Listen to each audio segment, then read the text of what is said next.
Three elements that we want to showcase: the new visual style, something that's a little more bold, a little more memorable, and that really conveys, oh, this is Dragon Age, not just fantasy.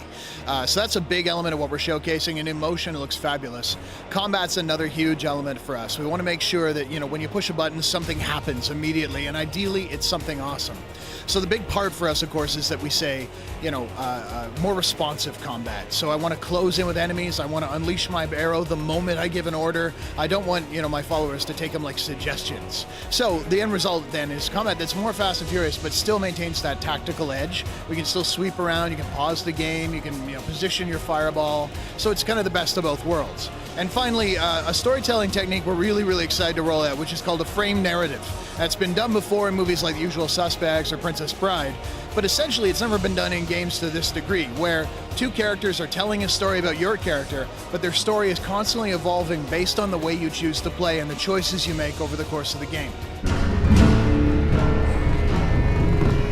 And there are men who embrace destiny and do not show their fear. The nice thing about Hawk being a character who is, someone legendary, essentially, the champion of Kirkwall and someone seemingly responsible for events that brought the world to the brink of war, well, that's an intriguing question. Who is the champion of Kirkwall? Who is Hawk? How did these things happen? So instead of relying on, the ancient evil or some sort of force that you have to turn the tide, I think that this game is unique in that it asks players a question, and really by playing, you're also the one answering it.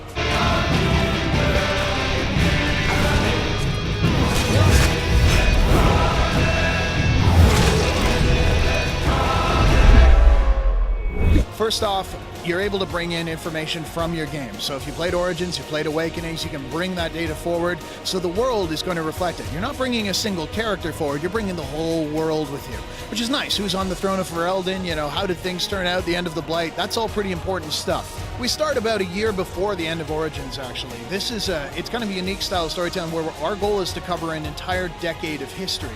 So a big part of starting in Origins is to say we can kind of ground players in events and situations that would have been critical for them to understand. So if you're someone new to Dragon Age, you can jump into DA2, get quickly brought up to speed, and then proceed forward.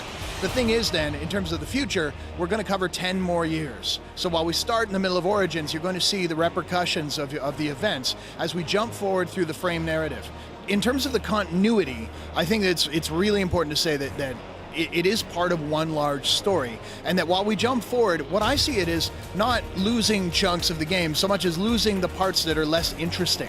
It's kind of like, in the course of your average life or even your average day, there are moments where you're just kind of, not doing all that much important. So our goal is to say, we want to tell the story of the most interesting moments in the life of the man or woman that changed the world.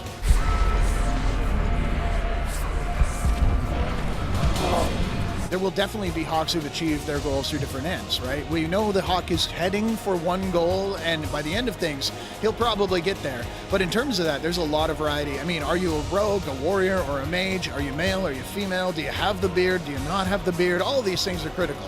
Maybe not the beard thing. But more importantly, the choices you make through the game are designed to, kind of send you down different paths. We want to make sure the console experience is not quite as different from a visual standpoint. From a control standpoint, they're going to control reasonably similar in terms of, if you were a console player, you're going to be, oh, cool, I can dive right into this game. Honestly, if you're any console player, you can dive in even if you're new to the Dragon Age franchise. But the big thing for us is to make sure that, we're playing to the strengths of each one. So there's still some stuff that you're going to do with a mouse. It's a very different interface than it would be if you have a controller. But that in mind, there are a couple of tweaks we're doing to the console experience we haven't really talked about yet. I think we'll give some more tactical options to console players. At the same time, there's some stuff that's happening on PC that will, again, give them that more responsive feeling. So honestly, everyone wins. Dragon Age 2 will be out on the 360, PS3, and the PC on March 8th, 2011 in North America. And here in Europe, you'll be seeing it March 11th.